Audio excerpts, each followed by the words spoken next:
I'll let you know, we've been in the series of the Ten Commandments, and this morning we're going to be looking at the fifth commandment, but it's a tough passage, and the principles that we're going to look at are really hard principles, really talking about our relationship to authority and the governing authorities and different authorities, and we're going to be looking at a lot of things that are really challenging, but I also tell you that in a lot of ways we're going to be touching, kind of touching the surface. And there's a lot of really practical questions that you might have. What about this? What about... Well, one of the things that we're going to be doing through the fall is that what we're going to do on Sunday night is often going to dovetail with what we did on Sunday morning. And it's really a chance for you to go deeper, to ask the specific questions that you might have. What about, so when we talk about authority, how do we view, all that's going on and defund the police and the riots and how do we view the shutdowns and vaccine mandates and how should we respond to that?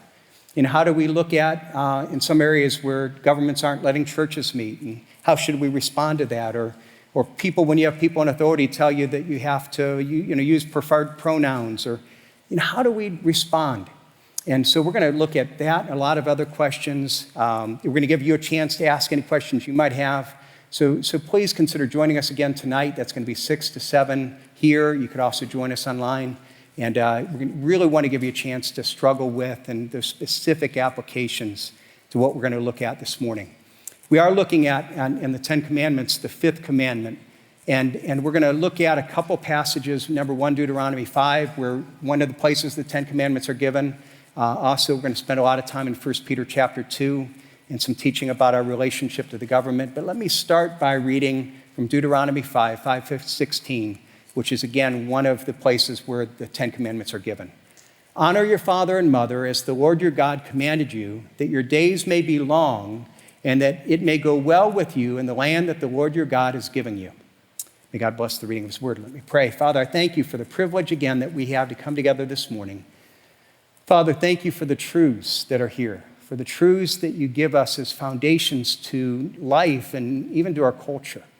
Father, I thank you, and I pray that you would now speak. I thank you for what you've taught me this week, and I pray that your Spirit would speak through me and in spite of me. Father, if there is anything that's of my opinion, I pray that it would get lost, and that somehow you would communicate not the words or opinions of a man, but somehow through a man, the timeless truths of your word that we all need. Father, I pray your blessing now in Jesus' name. Amen.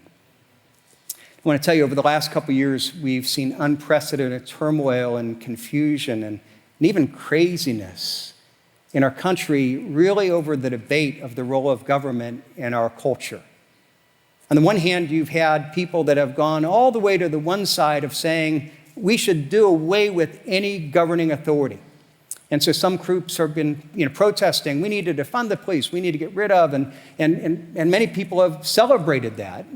Or you've had other people that have looked at and say, well, national, we need to get rid of ICE, the Immigration and Customs Enforcement, and just do away with these authorities. Some of you might remember in 2020, there were all kinds of riots, and many of those riots were really calling for doing away with all authority. In fact, for some, the ultimate expression of what their goal was realized for a short time in Seattle when they set up an area they first of all called CHOP, Capitol Hill Organized Protest, and then they renamed it for what they really wanted it to be, to CHAZ. It was the Capitol Hill Autonomous Zone. This was a place where there was no authority, where they were autonomous, and that was the goal. Now, that's one side, and at the same time, you can look on the other hand, you've had government leaders, probably more than any other time in our nation's history, seek to take control and exercise authority over more areas of our life than we've ever seen before. From mandatory stay-at-home orders to decisions about closing stores, and government leaders saying, well, what stores can be open and what stores can be closed, and some states prohibiting churches from being able to have in-live worship. In Canada, you still can't. It's still prohibited. To mask mandates, to vaccine mandates, and the government's telling you what you have to put in your body, and we've got all these things. And never before in America's history have we seen anything like this, where the government is exercising more control over more areas of our life. And what I find interesting is that you have both of these happening at the same time. You have one extreme saying do away with all authority, and you have the other extreme saying, no, the government should control everything. And we've got to look at this and say, how how do we understand these things? As followers of Christ, how are we to navigate these arguments and what's right? Now, I'm convinced that if we try to respond by looking at the latest crisis or the latest health alert or the latest opinion poll, if we try to look at the latest issue, we're going to be as confused as our culture is. I believe that really to navigate any of these questions well, we have to start by saying, what are the core issues? What are the core things, the truths that are the foundation that runs behind all of these questions? Because if we get the core right, if we have our foundation right, then all these other things will start to make a whole lot more sense. Now, the good news is that there is foundational truth. God has given us foundational truths that help us to make sense of all this. When we look at the 10 Commandments, that's what the 10 Commandments in part are. It's these 10 God-given foundational principles for building our lives, for building our culture. These are the core truths, the core things that God wants us to focus on. And if we get these right, everything else will start to make a little bit more sense. Now, last week we began to look at the 5th commandment, honor your father and mother. And we saw that at first it might seem pretty straightforward. A lot of people say, what is it? Well, it's telling kids to obey their parents. Well, it's that, but it's more. What we see, it is a moral rule, but it's even more than that. It's a foundational principle. See, it starts by the moral rule of what we see, of telling us, okay, here's what we're to do. But it's also teaching this principle about the way that we're to view the world and our culture. Throughout the series, we've been talking about how in many ways we should see the 10 Commandments like a game of Jenga. We have a giant Jenga set up here, and the whole idea is that as you play the game of Jenga, at first, you can take some blocks out, you can maybe get away with it, but there are some blocks that become foundational, that the whole thing rests upon certain blocks. And if I take a foundational block out, what happens, since the tower is resting on that, the tower is going to fall. And so what we've seen is that in a lot of ways, the 10 Commandments are the foundational blocks. Here we are trying to build a tower in our life. We're trying to build this tower in our culture. And these are these foundational truths that God has given us for our good. Because he wants us to have a healthy life. He wants us to have a healthy culture. But it's also telling us that if we ignore these things, what's going to happen is like taking out a foundational block and the culture collapses, the tower collapses. And I really believe, and we're going to see this some today and in the weeks to come, that if you want to look at all the confusion, all the turmoil, all the things that we're struggling with, they can all be taken or traced back to this fact that we've removed the core issues. We've removed the foundational blocks. Now, we're looking at the 5th commandment today. If you want to understand all the confusion about questions of authority, well, let's go back to this foundational truth. As we look at it, one of the things that we've seen throughout the study is that we're never going to just look at a commandment simplistically. We're always going to look deeply, and we're going to dig deep in two related ways. On the one hand, each week we want to come and we want to say, okay, how do we dig deep, in a sense, get close to it? And realizing that God's just not giving us a rule. He's giving us a moral principle that's dealing not only with our behavior, but our heart. He wants us to be different people, not just do different things. So what's it teaching about our character? But then we also want to zoom out, in a sense, to take a step back and not only look at each block, but see how it fits into the tower. How does it state a broad principle that literally helps us understand other aspects of life? And to use the illustration of Jenga, that's what we're doing, is we're seeing how it's a foundational block, how it impacts other blocks that are above it. Now, last week we began looking at the 5th commandment, and we started by looking up close. We looked at the commandment to honor your parents. And we saw that it's not just a command to kids, obey your parents. It's a command to all of us, honor your father and mother. And so what does that mean? Well, it starts, what does it mean to honor? It's not obey, it's honor. What's that mean? And children, what does that mean to honor your parents? Parents, what does it mean for us to teach our children to honor us? All of us who are adults, who have living parents, we're still called to honor our father and mother. What does that mean? How do we live that out? Now, that's what was last week. If you weren't here last week, if you want to go back, the message is available on our website. It's available on our podcast. That's what we looked at last week. This week, we want to step back and see how is it this principle, how is it this principle where God is saying something about our culture. And the principle isn't just about family, it's about about learning to honor all God-ordained authority. Now, this is really important. One of the things that we talked about last week is when you look at the 10 Commandments, God gave the commandments in 2 tablets. The first 4 are dealing with our relationship with God. The last 6 are dealing with our relationship with each other. And we saw how the first of those are foundations to the whole. They're, in a sense, more important. The ones, the first and the 5th are foundations that the others rest upon. Now, we have to look at that and say, if that's true, why is it that the 5th commandment is the most important one about our relationship with each other? I don't know about you, but again, if you'd ask me, I think most people would say, well, it's got to be murder. Don't murder. That's the good starting point, right?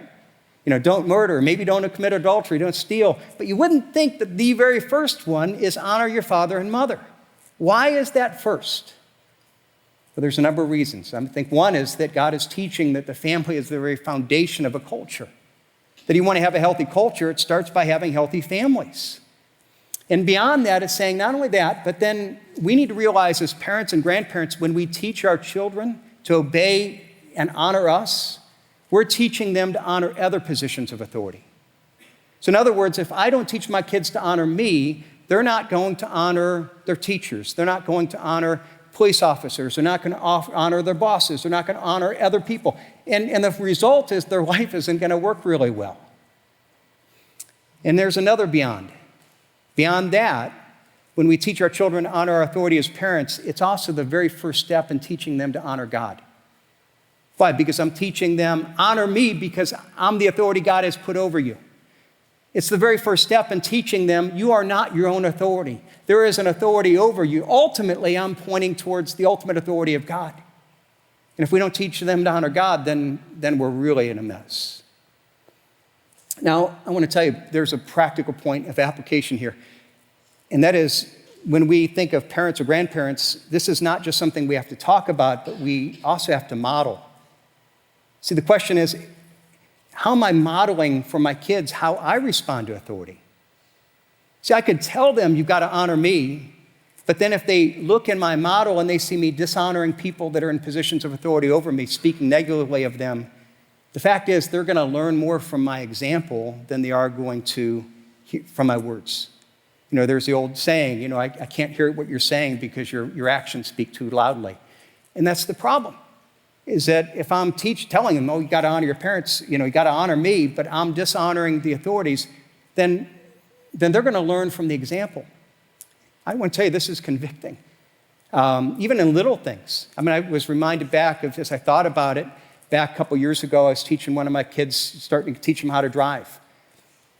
And so we're in the car, and I'm trying to go through and teaching him, different signs and what they mean, and so we come to a traffic light. I said, okay, well, red means, he says, stop. Green means go. And I says, and yellow means, and he says, speed up. I'm like, where did he get that? Oh, man, I know where he got that. He's been riding with me, and I've been teaching him the whole time. Now, how in the world do I turn around and say, well, it doesn't mean speed up. It really means slow down and yield. Some people are saying, that's what it means. I didn't know that. That's what it does supposed to mean. And how am I supposed to say, well, this is what it really means when I have been teaching by my example, by a bad example, well, every time you get a red light, hit the gas. See, there's an inconsistency. And we've got to realize, okay, what am I doing? How am I even driving? How am I responding to the traffic rules? And what does that say about my model? On a positive scope, as a church, we want to actually, anytime we get a chance, we want to affirm those in positions of leadership. A small way we're doing this is in a couple weeks, October 9th, Saturday, October 9th, 2 weeks from yesterday, the Summit County Sheriff's Office is working with some local churches to put on an event they're calling Faith in Blue. It's where churches can come together and show their support for law enforcement. It's going to be Saturday, October 9th from 11 to 3 o'clock at the Akron University Field House. There are all kinds of activities, fun things. And what we're hoping to do is to model that the church supports our law enforcement. We're going to have a booth there, even from some of our people. If you want more information, call the church. We'd love to share with that. But it's just a small expression of how we're trying to live out the values of the 5th commandment. Because it's not just about honoring parents. It's this big picture about honoring authority. And it's this big principle that also comes with a promise. In fact, if you look in throughout all the 10 commandments, it's the only of the commandments that comes with a promise. It's a promise for healthy life and culture. Now, let me go ahead and read from Deuteronomy 5, and let me read it again. Listen to the promise. Honor your father and mother as the Lord your God has commanded you, that your days may be long and that it may go well with you in the land that the Lord your God has given you. And now the promise is often misunderstood. I think when I hear most people say, what's the promise of the fifth commandment? Well, if you obey your parents, your days will be long. You're going to live long. You're going to have a longer life. I've even heard some people joke about that. So if you obey your parents, you're going to live long because your parents aren't going to beat you. They're going to, no, that's not what it's saying. That's not the idea. Actually, that's not, the promise isn't even for a long life. It's actually far more far-reaching. And if you understand it, you understand an awful lot about the nature of the 10 commandments. Let's go back to it. Listen to the promise. Honor your father and mother as the Lord your God commanded you, that your days may be long and that it may go well with you in the land that the Lord your God is giving you. It may go well in the land that the Lord is giving you. Here's what it's saying. If you remember and keep this promise, you're going to have a healthy culture. Your culture is going to work. It's going to go well with you. Life will be longer because you're going to have a healthy culture that facilitates that. But if you forget this promise, if you break this command, the result will be a broken culture. It's not going to be a safe place. It's going to be a dangerous place.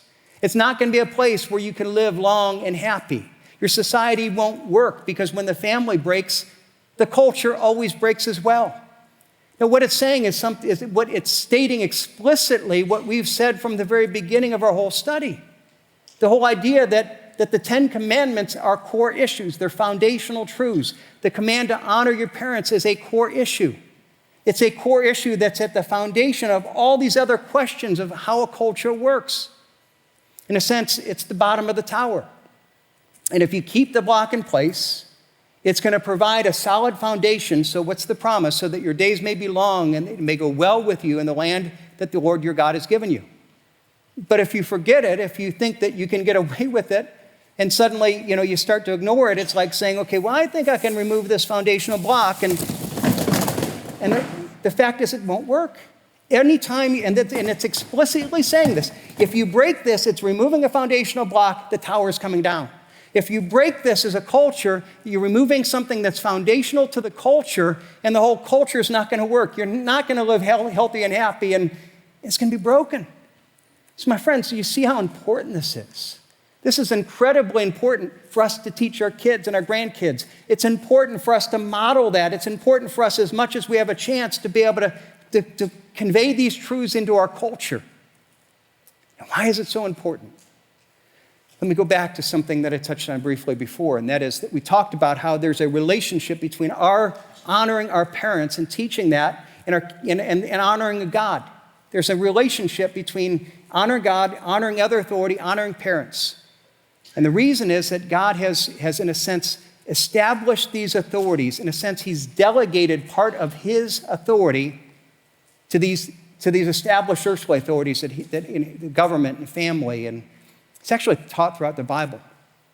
Throughout the Bible, you have this idea that every time you talk about authority in our relationship, we're told that we're to honor that authority. Why? Because it's established by God. God has delegated not only some of his authority, but with that, even some of his power to exercise over that authority, and even some of his honor. So Romans chapter 13, for example, Paul says this, let every person be subject to the governing authorities, for there is no authority except from God, and those that exist have been instituted by God. We honor them because their authority is from God. Peter teaches the same idea in 1 Peter chapter 2. Be subject for the Lord's sake to every human institution, whether it be the emperor as supreme or the governors that are sent by him to punish those who do evil and to praise those who do good. When it says be subject for the Lord's sake, what is it saying? Why do we do it? Because it's the way that we obey God. It's the way that we submit to his authority. Peter goes on in the next verse and makes it even more clear. For this is the will of God. You want to know how to obey God? Well, this is his will, that we're subject to these governing authorities. By doing so, you should put to silence the ignorance of foolish people. So we honor earthly leaders because that's how we honor God. The fact is that we need earthly leaders. We need earthly authority. And God knew that. He knew we needed it. And so even as he set up the structure of the moral universe, he knew that many times the people in authority will not be godly people. They won't necessarily follow after him. They won't follow after his truth. But yet he said, I'm still establishing government leaders. And he's doing it for our good and even for our freedom. Now, let me just I could illustrate this a lot of ways. Let me take one. Okay, let's say you have a game. Okay, we think of the Browns, a big game today. Anytime, get a big football game together. You got a bunch of people. And when you get a bunch of people, for a game to work well, you need a referee. I mean, what if you didn't have a referee? What if everybody showed out for the game today and everybody said, you know what, I'm going to play by my own rules. We're going to do whatever we want, and you have 22 people out there playing by their own rules. You don't have a game. You cannot play a game if everyone's playing by their own rules. Now, you may not like the referee. You may not think that he's doing a good job. You might think that he's balanced or biased, but even then, you still need to have one. You have to respect that person that is in that position of authority. Because as much as you might be unhappy with what you believe to be a bad referee, try to play the game without a referee, and that's a whole lot worse. You can't even have a game. Or another quick illustration, what if you have an orchestra and you have 50 people, great musicians, they all show up and they're going to play this great symphony, but they all decide, you know what, we don't need a conductor, we're going to choose our own music. I'm going to play whatever I want to do, whenever I want to play it. And you have 50 people playing their own music, and it's cacophony, it's a train wreck, it's horrendous. So what is it? You think of music and you think of sports and pretty much all of life, and suddenly you realize that there's a lot of things that can't even happen unless there's some kind of authority. Why? Because that is an illustration of the fact that there's a moral order to life. God has made this moral order and said, okay, I'm going to establish life, and there needs to be some kind of, not only what I'm saying right or wrong, but some kind of earthly authority which establishes that. And without recognizing that, it doesn't mean that they're perfect. The referee might not be great, but without the referee, there's no game. Without earthly authority, there's no culture. So that's why we see in Romans 13, let every person be subject to the governing authorities, for there is no authority except from God, and those that exist have been instituted by God. The idea is that we needed it, so therefore God established earthly leaders, and he delegates some of his authority. Now, the key thing is that it's a limited amount of his authority. He doesn't give any leader free rein. He gives a limited, defined amount of authority. And that's vital to understand. Now, God just doesn't have governmental leaders. What you see is that he has actually different spheres. The Bible teaches there are three primary different spheres of authority that are each distinct, that he's each given part of his authority over a certain area of life. Now, let me try to even use some pictures to help illustrate. I'm a very visual guy, so for me, this is helpful. I hope it is for you as well.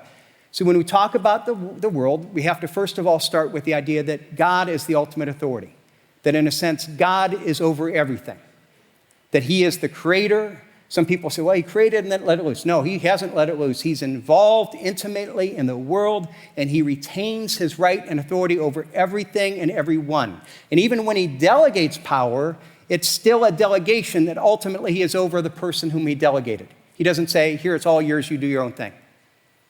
Look at what the Psalms say about this. Psalm chapter 2, it's speaking to a group of people, leaders, who thought that, well, I'm the leader and I can do what I want. And look at what God says, Psalm chapter 2.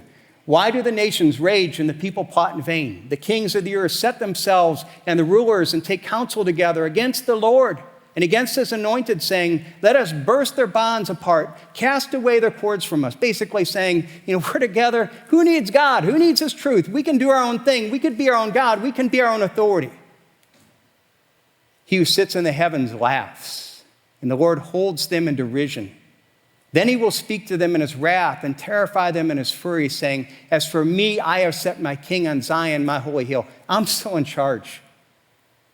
And God's not intimidated. He's mocking. The fact is that God is sovereign over all. And in that, though, God, although he's sovereign, he retains ultimate authority. He has delegated to earthly authorities some of his power. And when you study the Bible, you see it's in three big areas.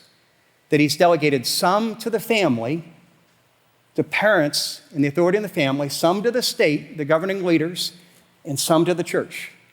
Three distinct areas. The family is the most important. It's the foundational. That's why we see in the fifth commandment, it doesn't start with honor the government and then go to the family. It says, no, honor your father and mother. That is the most foundational institution in any culture. And it's the place where we have to start. That he's also given some to the state, some to earthly leaders. That's what we see primarily in 1 Peter and Romans.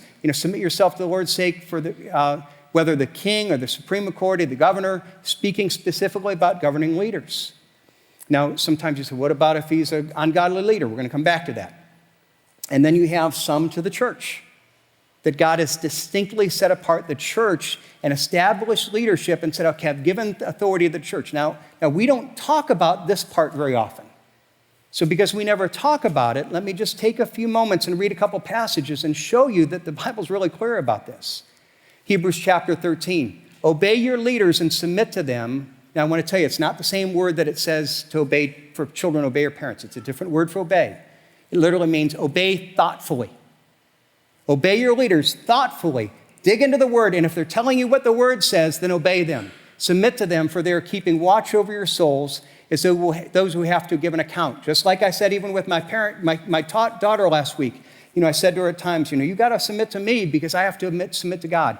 The things that we lead this church on, we make decisions, and we know that we answer to God. And if we make the wrong decisions, we're going to answer to him. That's a weight that we bear.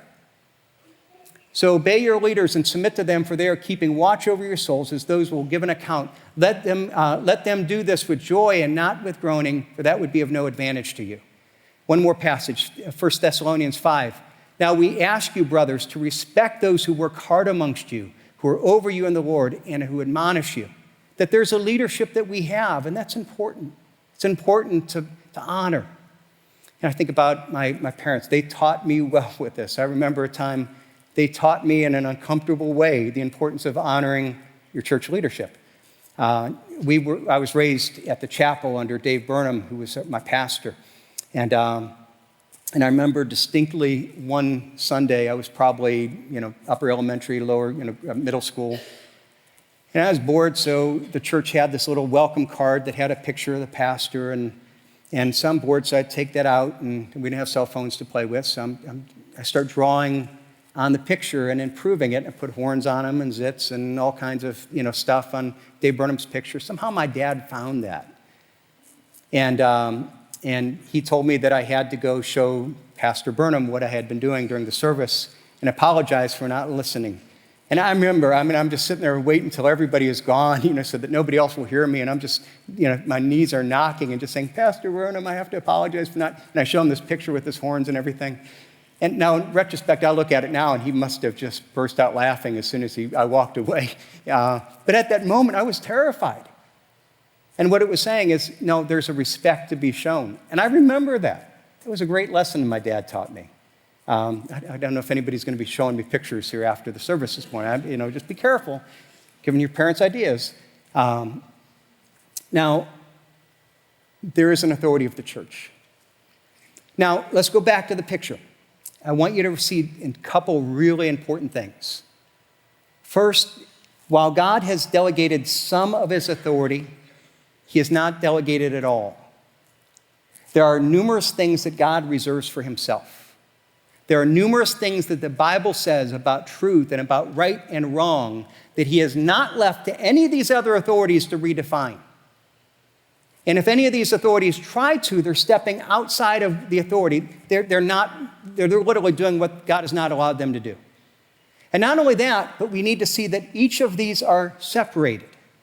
And so that God has given the family and said, okay, the state can't go into the family.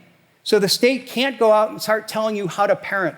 If they come and say, well, you need to send your kids to the sex ed class and you have to do, well, no, the state doesn't have the right to do that. And that's wrong. We've got to come to, what do we do with that? If the state can't come to the church and say, well, you're not allowed to worship during this time. That's wrong. That's overstepping their authority. So keep that in mind. Keep that picture in mind. And then we've got to say, if we keep this picture, then practically, what does it look like? What does it practically take these ideas and honor authority in real life when we talk about, last week we talked about what it meant to honor our parents. What's it look like to honor the government? What about when it's an ungodly government? When it's people we disagree? And, well, first of all, I want you to see that when you look at this might sound wrong, but follow me. There's part of the honor that is conditional. Part of that is conditional upon the leadership. Okay, let's go back to 1 Peter 2:13. Be subject to the Lord's sake for every human institution, whether it be the emperor supreme or the governors sent to him to punish those who do evil and to praise who do good. This is the will of God, that by doing good you should put to silence the ignorance of foolish people. Now, practically, what you see when the Bible teaches about how do we honor governing authorities, it speaks about submission. Honor is expressed through submission. And so practically, and this is repeatedly taught, it's not just what we think and what we feel, but when the government gives us authority, there's a submission to the authority, in a sense, arranging ourselves under the authority that God has established. Now, a couple things that are important to remember. Remember, though, that government doesn't derive its authority from itself. It doesn't derive its authority from the people. Its authority comes from God. It's delegated from God. It's powers that God has given the government, limited powers to carry out his will. Now, if we understand that, it's going to change some really important ways about that we view the government. For starters, some people view the government just as, well, if they're looking at me, I've got to do that. And I've got to, I don't want to get caught. I don't want to get punished. And what can I get away with? All right, has anybody ever been driving down the road and you're going 50 and a 30 and you're doing fine, and then you see a car that's up there that's got some lights, and suddenly you hit the brakes. Anybody else? I can't believe you did that. I can't believe, no, but we've all done that. And now what's the problem? So I'm driving and I'm really not obeying the law until I see somebody, and then I stop because, well, now I've got to obey it because I'm afraid of getting caught. And then I'm for the next mile, I'm watching my rearview mirror to make sure they're not following me. And the idea is that shouldn't be the case as a follower of Christ. I shouldn't do it because I'm afraid of getting caught. Why do I submit? Because I submit unto the Lord. I submit because he's always watching me. I have an honor because that's the way that I honor God. The grounds of our submission is that I submit for the Lord's sake. That's what he says. Be subject to the Lord, for the Lord's sake, to every human institution. Now, when we look at that, though, we've got to say, okay, it doesn't mean obey. Because if you look throughout the Bible, it doesn't ever say our relationship with earthly governments is one of obedience. It's one of submission. And there's a big difference. And the hard part of understanding this is what our word for submission is maybe a little different than the Greek word. One of the best definitions for the biblical word for submission is it means to arrange under. Okay, if we were to go back to that picture and you have, okay, here's God and he's given some to the family and some to the state. What it means is that when the family is functioning within what God has arranged, I arrange under because I'm really under God's authority. When the state is functioning within its area, I arrange myself under because I'm under God's authority there. I'm arranging myself under the authority that God has delegated. So it means that I submit to authority within the sphere of delegation. So that anytime that if what the state has, they have the right to set speed limits. I like the speed limits. I might think it's stupid that the speed limit's 30 miles per hour here, but the fact of the matter is they have that right. God has delegated that authority. That's within the right. And so therefore, within those areas, I should submit to that area, the government's authority. Now, ideally, the government's going to do things that are in line with God's truth and God's values. And now let me show you one place where Jesus makes this really clear. Luke chapter 20. Somebody comes to Jesus and they ask him about paying taxes. And Luke 20, let me show you here. Is it lawful for us to give tribute to Caesar or not? And basically, it's taxes, but it's saying, in paying taxes, we're not only doing that, we're acknowledging his control over us, his authority. And so you have these religious leaders, as good religious people, should we show that we're submitting to Caesar? And Jesus, it said, perceived their craftiness and said to them, show me a denarius, whose likeness and whose inscription does it have? They said to him, Caesar's, and he said to them, then render Caesar the things that are Caesar's, and to God the things that are God. Now, this denarius was used to pay this particular tax. It was a small silver coin, a little larger than our dime, but it actually had a lot of value. It was made of all silver. It was the amount of money that a laborer would be paid for an average day's wage. So you think of $9 an hour, 8 times 8, an 8-hour day, so it'd be like $50, $60. Now, what's interesting is that when you look at this, historically, usually different emperors would have different coins. Tiberius was the emperor from 14 AD all the way through after Jesus' death. In his whole reign, he only minted 1 denarius, really unusual. And so therefore, we know the actual coin that Jesus was speaking of. We know what was written on it. In fact, this is the coin. This is the picture. This is exactly what you have. And you have stamped right on the front, you have Tiberius Caesar. And what he's saying is, whose image? And the fact that that image shows you that you're using this coin and you're acknowledging that he's in charge. Whoever Rome ruled, you're using his coin, you're showing yourself by that usage that you recognize his control. Let me even use another illustration. Let's say if I go out and I find a $5 Confederate bill, and I go out and I try to spend that. Is anybody going to take it? No, it's worthless. You go back even to the 1860s, where you had a lot of people in the South who thought that Jefferson Davis should have been president, and if they go out and they try to spend it, even though they want him to be president, is it any value? No, it's, literally people used it to, fuel fires. Why? Because it had no power. The leader had no power, and because he had no power, then you couldn't use his money. And if he had power, well, then you use his money. And the fact that you're using his money, when Jesus said, well, show me a denarius, you're pulling it out and saying, well, you've got the coin. The fact that you're using the money shows you that you're already acknowledging his power. And he's saying, since Caesar made it, since you're using his money, since you're benefiting from what Rome has built, give to Caesar that which is Caesar's.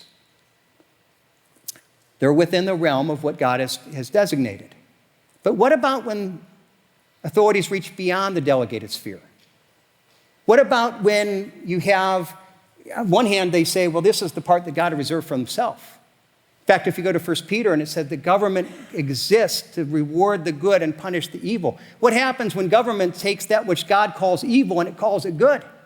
Or it punishes that which God calls good? What happens when the government tells us to do things that are in direct opposition to what God says?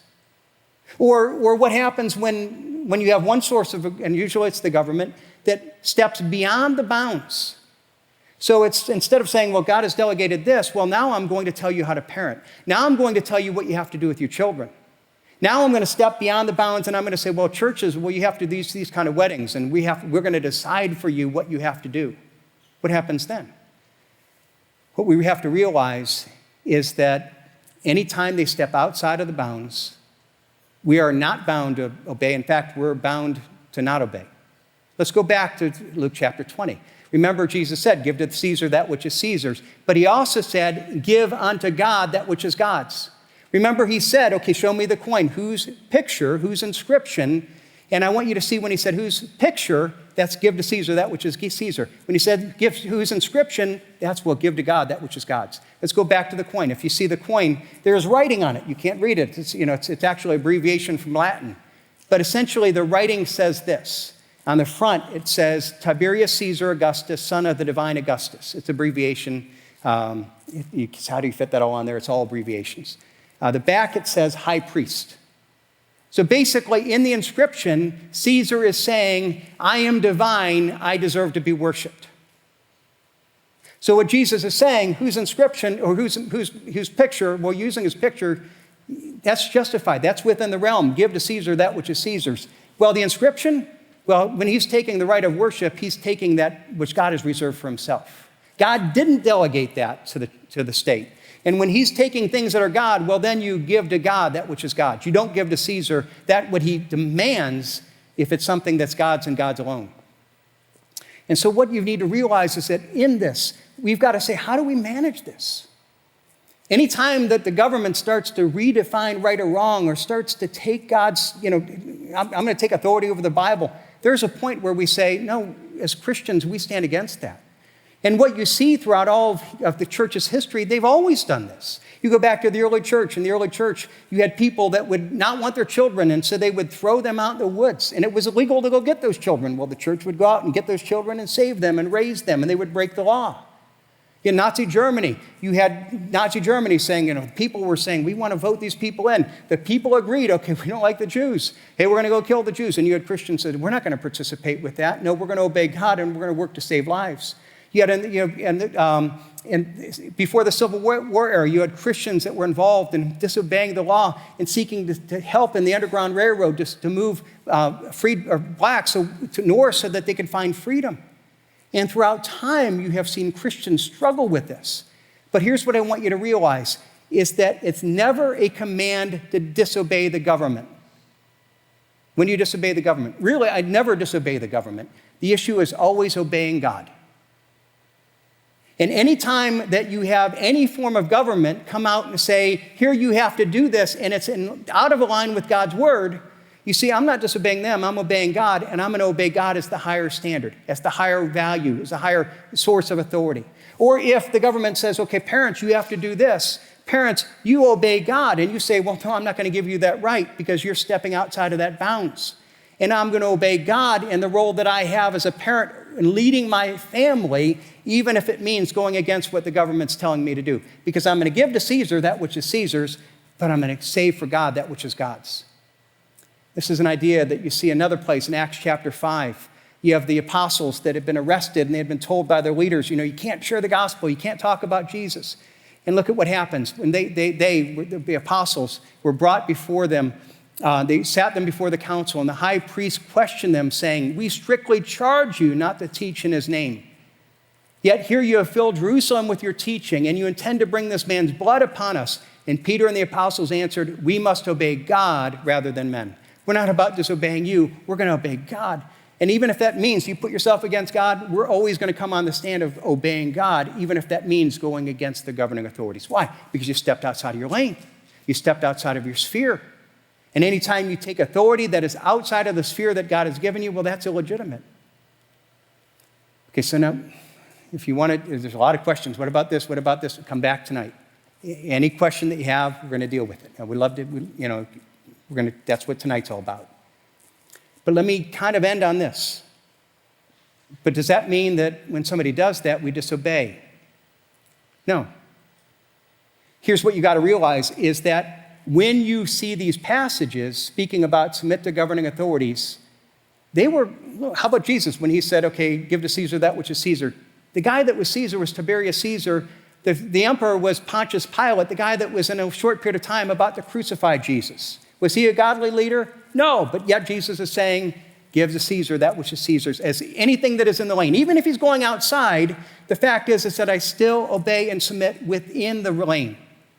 That you think of Paul when he says in Romans 13, no authority exists except that which God has established. Who was the emperor then? Nero. Nero was as sick as a puppy as you can get. I mean, the guy was just dysfunctional. And psychologically, the stuff that he did would turn your stomach. And yet Paul is saying God has established him, and when he's within the realm, you submit to that governing authority. And so that means that as believers that we are called to do that. And not only that, but we're called to honor. If you go back to 1 Peter, in 1 Peter, it talked in the beginning, that we honor God, we do this in subjection to God. Look what it says in verse 16 and 17. Live as people who are free, not using your freedom as a cover-up for evil, but living as servants of God. Honor everyone, love the brotherhood, fear God, honor the emperor. Now again, speaking of Nero, who is the emperor now, and he says, okay, honor everyone. Everyone is created in God's image. Everyone has a deserved honor. All people, we're going to come to that next week. Okay, not only that, but love the brotherhood. Have a special connection to other believers, to your family and faith. And then fear God. Recognize he's the ultimate authority. He's the one over all other authorities. But even then, honor the emperor, even Nero. Why?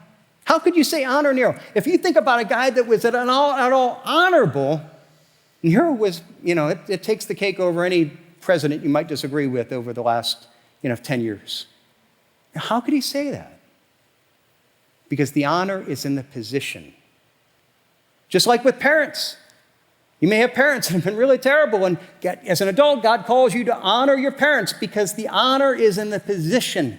That God has placed honor on the role of father and mother, and God has placed honor in the role of government leaders and of church leaders and of people that we may disagree with. And so even if you look at it and say, I don't think the person is that honorable, and they failed here, and no, you still honor. Now, we live in a democracy, so we have the freedom to talk about the ideas and to vote and to disagree. We should do that. We should express our Christian values in the way that we process things. But you disagree in a way that's honorable. You disagree in a way that still holds up the honor of that position. My friends, this is hard. It's convicting. But yet it's what God has called us to do, to honor, to pray for our leaders, to respect them, even as we interact. And if you really struggle with it, let me go back and remind you, where's it all rooted? It's all rooted ultimately in our relationship with God. Why do I do that? Because it's a way of obeying God. I may not like my leaders. Why do you do it?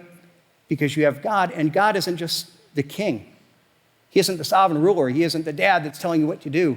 He's your father who has a relationship with you. And so why do we do it? Because ultimately it's rooted in this relationship with God who loves us, who knows us, who has a good in stake, and we don't always understand what he's doing and why he's doing it and why he's bringing certain people to positions of leadership and what he's working in our culture. But I trust him. And I love him, and out of that trust, I seek to do what he calls me to do, even when I don't understand it. And I seek to honor the people that he places over me, even if I don't like them, because I like and respect my Heavenly Father. My friends, if you're here today and if you think this is all about telling you what to do and feeling guilty if you don't do this, no, it's not at all that. You see, it's not about just a simplistic moral rule. It's about a principle that's rooted in relationship with God. And if you don't have that personal relationship with God, that's where you start. God wants that relationship with you. Start with a relationship with God, and the more that you build that relationship with him, the more the rest of this will make sense.